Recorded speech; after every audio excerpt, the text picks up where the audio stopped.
We can't say the future without AI. I mean, there's no way around it. 50% of workers now believe AI is going to improve their experience. When I come into the meeting room, I need a way to incorporate my AI with what's going on in the meeting.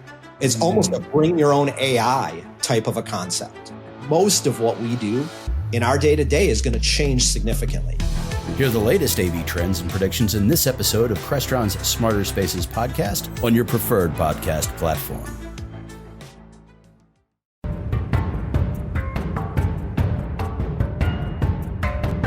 Welcome back to the Women in AV podcast. I'm your host, Erica Carroll, and today we are diving into another inspiring story of a woman that is breaking barriers in the world, not necessarily in AV, although a little bit adjacent, and I love the way that she's been working with us. Welcome, Brittany. How are you? I'm great. Thank you so much for having me. I'm excited. Great. I'm so excited to have you on here. Now, Brittany Greer is an absolute powerhouse. Now, I've known Brittany for a few years because of the work that we've been doing with Rosie Riveters. So I actually want to kick it off there. Why don't you tell us, what do you do? What is Rosie Riveters? What's your mission? Yeah, absolutely. So Rosie Riveters is a 501c3 nonprofit organization. I'm the executive director. And I'm also the founder. So I started it way back in 2016. And what we do every day is work to engage and inspire more girls into STEM careers: science, technology, engineering, and math. For all those who are not familiar, 28% of the STEM workforce is female and 5% of it are women of color.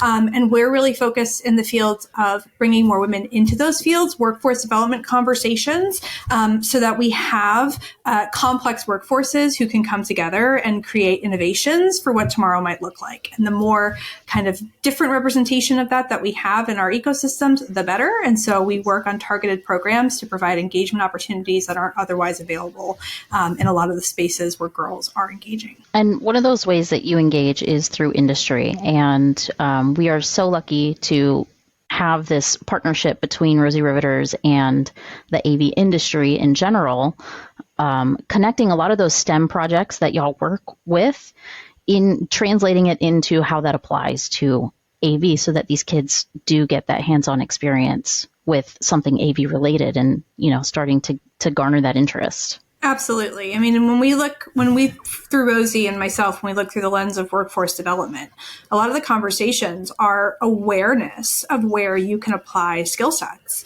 And so many kids are surrounded by incredible organizations, pro AV, the whole breadth of STEM, where they could go and apply their skills and do amazing things, but they don't know that they're there, right? And so we work a lot with industry to talk to kids starting at 4 all the way through 18, right? About like who's in their backyard. What does that job mean? And more, even like as important to that conversation, like what resources and conversations are out there and are happening that they can access to pipeline into those fields. The talent's sitting in the industry's backyard. It's just making the connection so that those kids can access those opportunities. Absolutely. So I want to learn a little bit about you and how you got to where you are. I know that you were across the pond when all of this sort of started and sparked for you. Can you tell us a little bit about your history? So my background is in communications. I worked in the political world. I worked in corporate communications. I hawked Puma shoes for a while just to influencers, right? It was a whole kind of breath. But before I started Rosie, the kind of most recent application of that was I was recruited into an organization called the World Association of Nuclear Operators. And essentially, every operating nuclear power plant in the world is a member, and they operate under a confidentiality agreement to improve safety, right? And one of the things we were looking at that time, we were doing external work and internal work in terms of communications, but the big focus was around safety culture, right? How did you provide a space where people were comfortable to report problems when they were tiny before they became big? And how did that look like across cultures, right? So World Association, right? So you have everything from Atlanta to Tokyo to Moscow and in between. And one of the first things you do in a comms role is look at your audience and who you're talking to. And so I pulled our data set. And I looked at it and I looked at it again. And to my surprise at that time, it wasn't something that I had been deeply involved in it before then. The population that was employed was effectively the same person, just in a different country, right? So you had a little bit of a shift of like where they were in the world, but they were for the most part the same person, similar education background, all of those things, and predominantly male. And so I went to my boss at the time, our managing director, and I said, look, I can have a conversation with this audience, right, about culture, and we can frame that. I said, but if you really want to shift culture, we got to mix it up a bit. Right? We got to look at where we have different inputs and viewpoints and all of those things. And so my managing director at the time said to me, we'll go out and talk to women who are nuclear engineers, find out why we don't have more of them, and kind of go on this data dive. And I did that. And I went all over the world, and I went from Paris to Moscow to Atlanta and London. I was working out of London at the time. And I talked to women who were nuclear engineers and got immersed in the dialogue around what's called the STEM pipeline. So if you're listening to this, that had big old air quotes on it, right? I'm a big believer in pathways, but people like pipelines, right?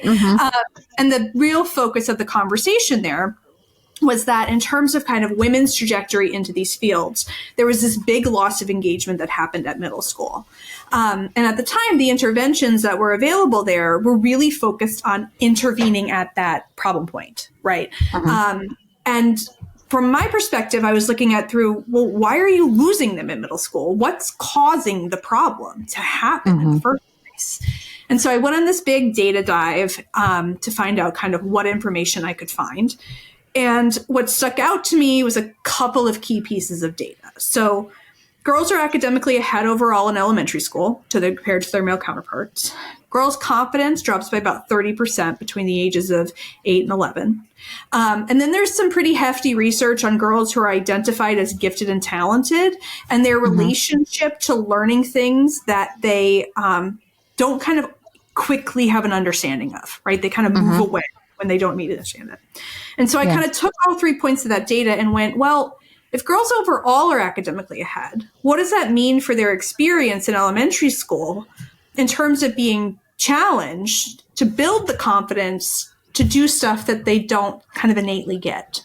And that was the real kind of driver. I had, and then in this time I had a baby and my family relocated to the US. It was pre-COVID. I loved my company. My company loved me, but it was not the age of working in America with a team in London, especially with a bunch of an older population where that just wasn't their comfort zone. And that was, it was a different world in terms of remote work.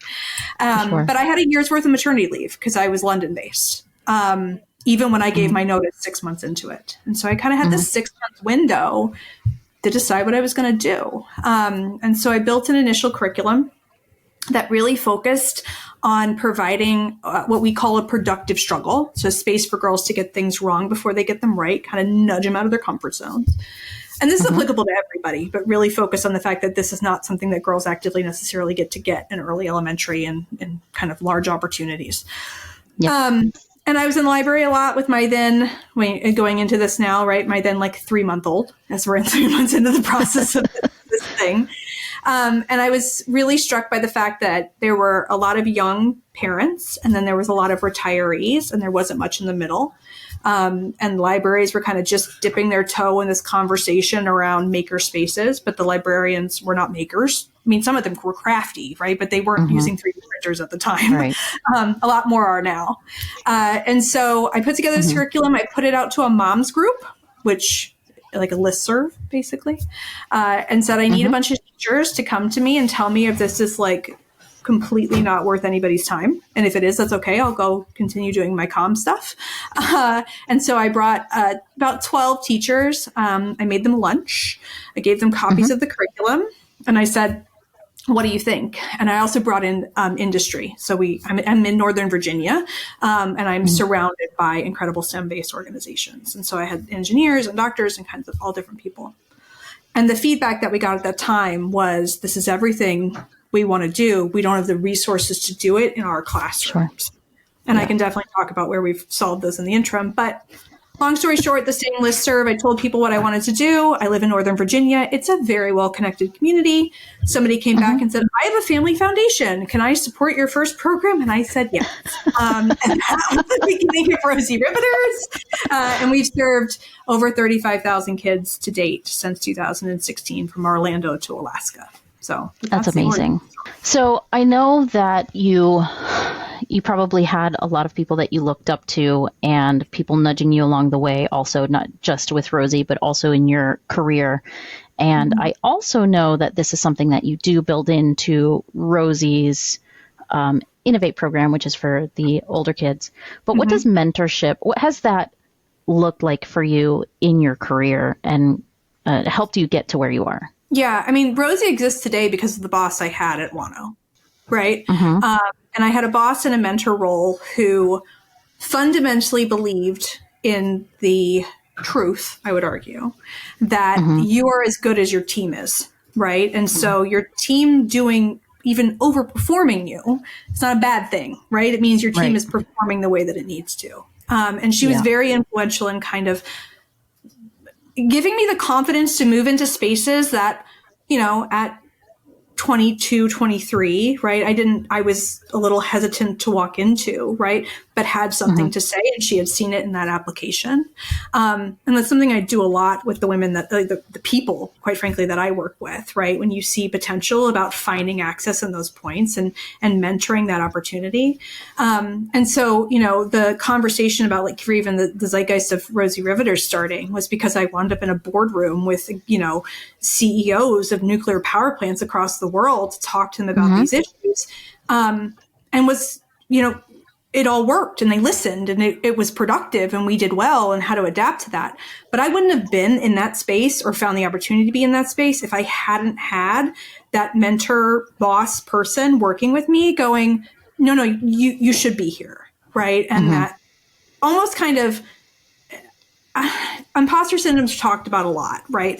Just the space, the confidence to make the first step into a space, right? And be able to then have the validation to further your confidence has been really influenced by the mentors and the people around me, kind of championing that, like reinforcing, right? That you can move into these spaces and that you do have something to say. And then being sure that in kind of networks that I operate within, to do that as well. I write a lot of recommendation letters, right, for people I've worked with because it's the least I can do, right, in terms of connecting, so that people can find their space to kind of grow and do what they need to do. So I think it's huge, but it's all different by who you're connecting with. And I think mentors can come in a lot of different forms, but my boss at Wano, Claire Newell, shout out to Claire. She's amazing. I highly recommend her if you want to work with her, but she's in the UK, so maybe one day. That's funny. So if I were brand new coming into a STEM field, or maybe I'm just interested in STEM in general, maybe it's AV, maybe not, what kind of advice would you give to me as, you know, 30-something-year-old who's looking to maybe utilize more of my potential? I would say nothing is too late, right? When you talk about mentors and role models and all those things, I go back to the fact, you know, that Madeleine Albright was 45 before she ever had a real job, right? And went on to become Secretary of State. It's the same thing with STEM. People talk about upskilling. There's so many certifications out there, so many pathways into these fields. We've got nearly 3.5 million of a shortage of STEM employees. I promise you, there are resources to help you access that space, regardless of kind of what it is. I think that kind of having an exploration of what is your peak interest, right? Are you really into research? Do you like to use your hands? Are you a building person? Do you not really want to hang out with people on a day-to-day basis and want to just work from home and code like crazy? There's also communal coding opportunities, but there's really kind of the beauty of working in science, technology, engineering, and math is I would say it's applicable to kind of any field you're walking into now in any role, whether it's even comms and utilizing AI to, you know, expedite your process or whatever that is. But the thing I would more importantly say is there are absolutely pathways into almost everything that you would want to do. And a lot of them are a lot shorter in terms of timeline than you might think they would be. And if I'm talking literally to the rooted idea that you do not have to be an expert or innately good at it to start, just start. And as you do it, you will build your confidence in it, right? And you will find more of those connections. And I am very much a person, you and I have talked about this a lot, right? I utilize AI a lot. Don't be afraid to go and talk to your chat GPT about like your interest points and where you might want us to get started. Definitely fact check it. It's still working and making itself better, right? There's a lot of great ways that it can kind of outline those first steps for you. But the short answer is that there's a plethora of opportunities and pathways. And with 3.5 million shortages of jobs unfilled, like nearly 2 million of those because people are unqualified, you can get qualified. I promise you there's a program and a resource out there for you. They're just not always great at communicating that they're available. But if you dig, you can find them. Typically, my next question is about like your intrinsic motivation and what are you passionate about and what's your why? But I feel like we've covered a lot of that. So I would like to ask you about the future and what you see for the future in STEM, not just for women, but also technology, because you mentioned AI. And do you have any thoughts on what that might look like in the future? I think the more and more work that we do to bring more people who have previously not been at the table within these spaces, the opportunity for innovation and creation is huge, right? Even down, because most often than not, you're going to make something that's going to solve your problem. So your unique viewpoint is brought into a conversation or a space is where we get a plethora of ideas and insight into individual need, right? If I make something that just works for me and then I want to put that product out to market for the masses, I might be able to appeal to me or deliver to me, right? But I'm not necessarily getting that delivered to everybody else. And so what I see in the future as we bring in more women and people from different backgrounds and communities and globally into these spaces is that you have the opportunity for new ideas to come into that. And with that, exciting new outputs as a result. And for me, that's the essence of STEM, right? I'll give a really quick example of what I mean by that. So I had a young woman in our programs who is identified when she signed up that she was on the autistic spectrum. We did a project where we made kinetic butterflies, right? Or my version was a butterfly. And essentially you wind it up, you put it in a book, it flies out, right? And it's kinetic versus potential energy. But in our classes, they have this kind of open-ended time to build, and they just have a completed example, not step-by-step instructions.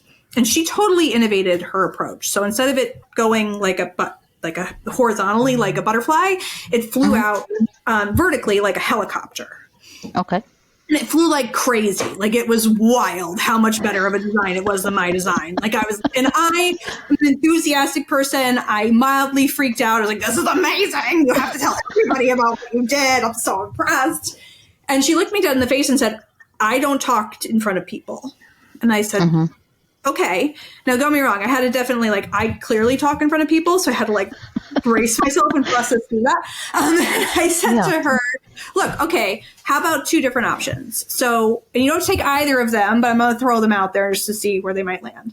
One is you tell me about your process and I'll share with the group about what you did and obviously credit you because it's yours and you're here. I said, or B, if you want, you can talk from the back of the classroom and I'll show your project up from the front. And she opted for option B. Now, this isn't like Rosie's great. The coolest part of it, right, was that she gave all of her insights and why she approached the project differently. The rest of the participants in the classroom asked her tons of questions, and nobody cared that she spoke from the back of the classroom. Right? Nobody cared at all. Nobody questioned it. Nobody didn't ask questions. The voice was just coming from a different space.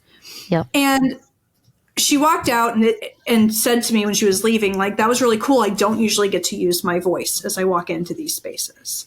And now when she has to present at school, she asks to present from the back, right? And so it's this like little tweak, but I cannot like emphasize enough how much cooler hers was than mine, and how much more effective it was at the objective, right? Like it flew way higher. But if there wasn't the space to kind of bring her in and add that and have that kind of shakeup of the norm, definitely different from mine, right? Yeah. We wouldn't have gotten it. And so that's what I see with the future of STEM, right? Is when you bring in these spaces and you bring in these conversations, and then there were innovations based on her design, right? So somebody turned theirs into like I can't remember what was it, like a dragonfly thing, because it's like what she did. And it was really cool.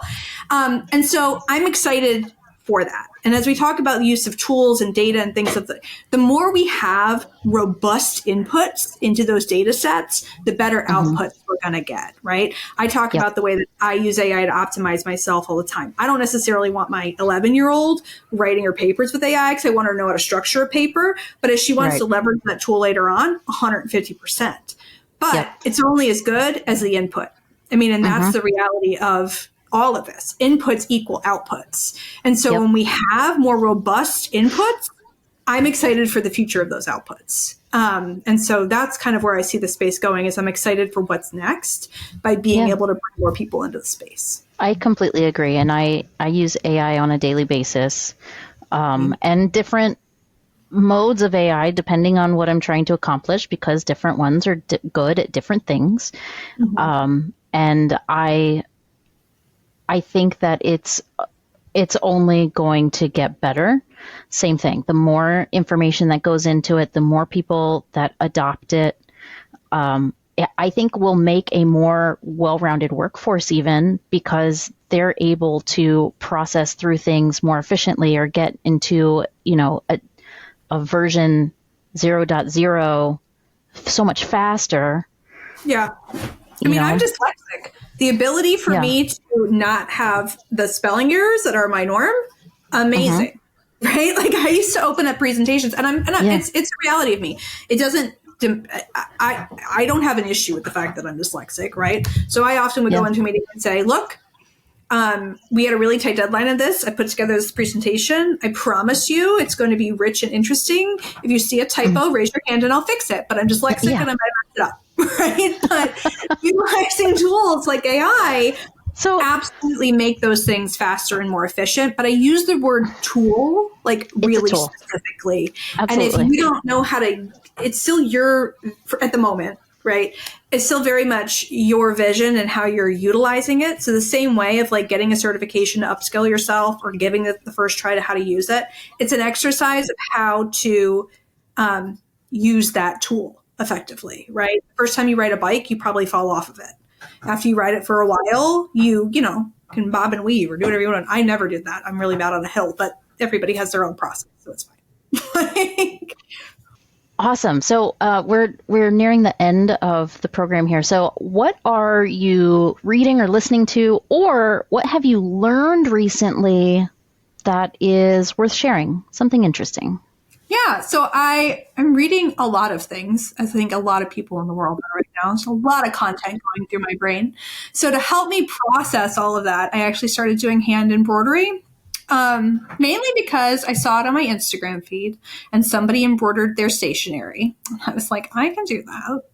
So I bought a kit on Amazon, and I embroidered my first flower. And it's been a great way to just kind of, I'm always looking at ways that I can, learn something new every day, ideally. And so embroidery. What did you put the flower on? Or was it just a hoop? It's not an embroidery hoop. But my next step is I'm going to put it on stationery. Okay. And I might even make some like Rosie Riveters stationery and be really proud. So step by step, we'll get there in the end. That's amazing. I love using the creative side of my brain to definitely, not just help to wind down whatever it is I'm thinking, but also to process all of the other stuff that's going on through the day. And I've been, so I have reading comprehension issues. So I listen to books, and I say that all the time. listening is just like reading. We can still do a book report. Fight me on that. An input equals an output. Yeah. I've been listening to the book Why We Sleep, which, by the way, is a 14-hour book. And absolutely fascinating. But a minute ago, you brought up riding a bike, and they talk about like how learning is cemented in your brain when you sleep. And that versus the idea of muscle memory. And it's not actually muscle memory when you're riding a bike. It's brain memory, but it's done through repetition. And one thing that I found fascinating was they told this case study of this guy who plays the piano, and he would have these like long sessions, and then at the end of the day he'd be trying to play a particular part and he would just get it wrong, and then he'd go to sleep and he wakes up and he can just play like nothing ever happened. And part of that is the memory storage in his brain was solidifying that quote unquote muscle memory of that repetitive task, which I thought was absolutely fascinating. So it is. I mean, the power of, you talk about the future too. The amount of our brain that we haven't unlocked or utilized is a whole nother conversation. 100%. I actually just finished the book called Ouch, which is about the science of pain, right? And so how much of it is mental versus physical and how it manifests in different people. And it's all rooted in the argument that she presents is all rooted in that conversation as well. And one other thing that I'll leave you with, which is a book that I always recommend if you have not read it, which is the book called Invisible Women. And it's all around data. And it's all around data representation and research, and the kind of effects of that representation and research. So everything from the fact that, speaking of AV, my Alexa doesn't listen to me as well as my husband because the data input for voice recognition is 70% male. So when I speak to it in a lower voice, it listens to me. So again, maybe I sound like a broken record, but inputs equal outputs, because if you had more representation of a higher registered voice, I would not be often yelling at my internal home AIs, because that's usually where I find myself. And who knows what that does to my blood pressure? I don't think it can't be good, right? Like it cannot be a good thing. Okay, so finally, we have a tradition on the show where the previous guest asks a question for the next guest, not knowing who it might be. So the question for you is, what is something that you have done for yourself that made you happy? I just planned a girls' trip with my four best friends. And I usually always prioritize my family and my family's travel, which, full disclosure, is my happy place, right? I really like that. But deciding that we were going to go and kind of do this together is something we've been talking about for years, and it's finally actually happening. And so I was really happy to do it, even though all of my micromanaging came out and there's literally like a color coordinated itinerary, but that's okay. We'll live our lives and I'll find my creative happiness and it'll be great. That's hilarious. So where are you going, if you don't mind my asking? What are you doing? We're going to New York. We're taking the train up. I'm in DC, Northern Virginia. So we're just going up for the long weekend. We're going in September. I mean, it's really far away, but I got a Google map. It's coded. It's very cute. There's a color theme. I might have made luggage tags. Like, it's a whole thing. Maybe I'll embroider them. You never know. Cool. I'm excited for you. That's very cool. Thanks. You can come if you want to. Yeah, I'll let you know. Well, thank you so much for sharing your story on this episode of the Women in AV podcast. It's been such a pleasure having you, sharing your insights and your experiences. Brittany, where can people find you? So rosieriviters.org is where we live and exist. And we're all, LinkedIn is a great place to find our latest updates, and Instagram.